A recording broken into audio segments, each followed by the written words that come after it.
Hello friends and foes of Middle-earth, and welcome back. Today we will break down the first teaser trailer, and yes, I know there's a new one, and by the time you're watching there might even be two, but we will cover those eventually. But let's start by looking at this one. It does have kind of a bad rating on YouTube, but let's not forget that the dislike extension is far from accurate. Still, if this is anything near to the truth, I think Tolkien fans have expressed their opinion very clearly. We're going to break down the trailer pretty much shot by shot. So first we have a Númenórean port. Many have assumed Andúnie, but as we have discovered, it's not even marked on the map. Römena and Eldalonde is, however. So I would assume it's either of those cities. I think Römena is most likely though. In one of the newer articles about the Númenóreans, they describe Armenelos as a coastal city, and that makes me worry quite a lot. If this is indeed Armenelos, it's a huge mistake. So I'll give a negative low score for now, and if it proves to be wrong later on, we will remove the point. Perhaps this is indeed Eldalonde or Römena.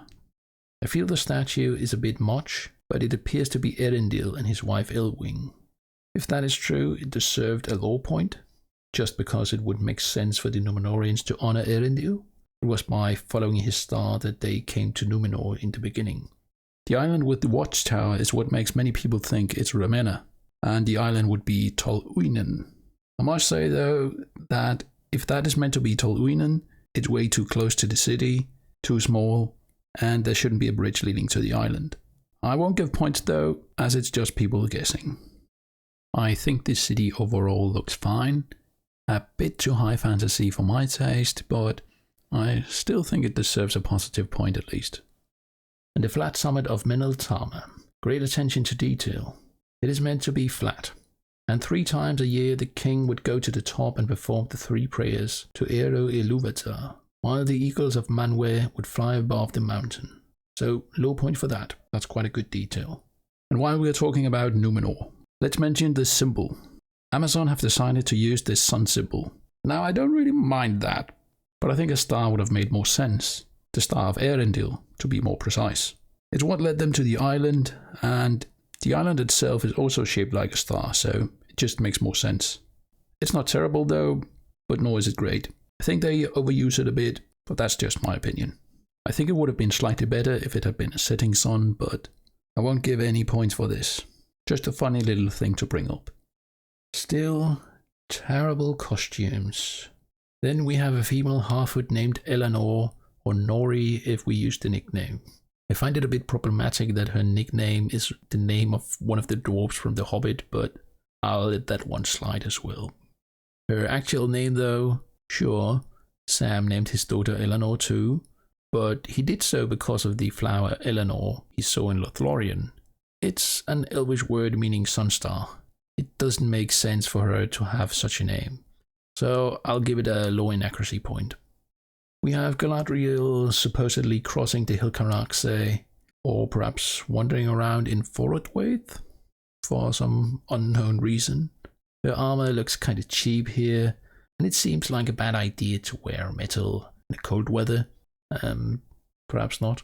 I'll still give it a personal negative. Oh dear. And then we have a Rundir grabbing an arrow mid-air. Oh, you laugh, it's funny. No? You agree?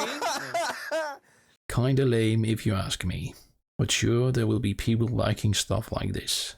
It's not as bad as Legolas defying gravity, but still a personal negative from me.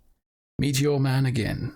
In the second teaser all the characters seem to be looking at him as the meteor crosses the sky and crashes into the earth. So he will clearly play a bigger role than I had first expected. And I just find it a bit ridiculous, but we will talk more about him when we come to the second teaser. Gil-galad, who they have turned into Gol-galad. And being High King, it would make sense for him to wear silver. So I'll give it a personal negative. And then his hair is actually silver in the lore. But to be fair, that was first mentioned in The Nature of Middle-earth, likely after they started recording this show. Still, it's inaccurate and deserves a low inaccurate point. There is one good thing. They did the casting well. as Benjamin Walker looks very close to Gil-galad we know from The Lord of the Rings.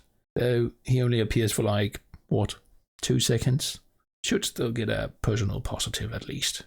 Just for that. Warrior Galadriel. No. Okay. No. If we have a look at some of the newer articles, it looks like she's in charge of some Númenóreans. Maybe not, but that horse armor does seem to match. Still not something that happened in the books. And Finrod, I guess, according to the rumors at least. Same opinion about his armor. Looks cheap. No points though. And an ice troll. I'm not too impressed with it, even though John Howe made a sketch for it. It might be its beard or those tusks. Can't put my finger on it. I'll not give a personal negative though. Could be far worse, but I'm not impressed. And somewhere in Linden looks okay. I'm not too impressed here. Durin, Elrond, Disa. Some have pointed out it's very Tolkien-esque, that she will be singing, and I agree with that. But I won't give a point just for that. The song could still be terrible, so I'll wait until we hear something. And Galadriel got elf ears. What a surprise. We already covered those. Nothing new to add really. Arondir in chains. Perhaps this is the fight referenced in the article about the Orcs. It mentions that one of the female Orcs will fight one of the leading elf characters. We will talk more about that in a later episode when we cover the Orcs. And dwarves. I actually think those dwarves look very good. And I like the huge horn as well, so let's give it a personal positive. And Finrod again in some battle with Orcs. Can't really tell if he got golden hair or not. I'm not a fan of short-haired elves, so it will be a personal negative for me. I think the helmets look a bit cheap, especially compared to the detail helmets we know from the Lord of the Rings. Just compared to what we see in the War of the Last Alliance. Looks kind of bad, doesn't it? So, another personal negative. And that was the trailer. Many people have expressed a disappointment with it, but now that I've actually seen it again and broke it down, I'm surprised how little I liked about it. I actually remembered it being better than this. Anyway, let's move on. We've come to the infamous Superfans video nobody liked. There's no lore attached, so it's just another big personal negative. You went full retard, man. Never go full retard. Theo and Bronwyn. I've actually covered these two characters in a video in the past, so I don't have much to add. I'm not a huge fan of their names. Just in general, new names added to the made-up characters. So I'll give all of those just one negative. I will give a personal point to the location of Bronwyn, however. It looks like it's outside the East Gate of Moria. Same filming location as in the Lord of the Rings trilogy. I could be wrong though. And that is all for part 3. I know that there are new teasers out, and I'll do what I can to catch up with the new stuff. But I think we should try and digest the Rings of Power in a somewhat chronological order. I feel some of the newer stuff revealed gives us even more info about some of the older stuff shown.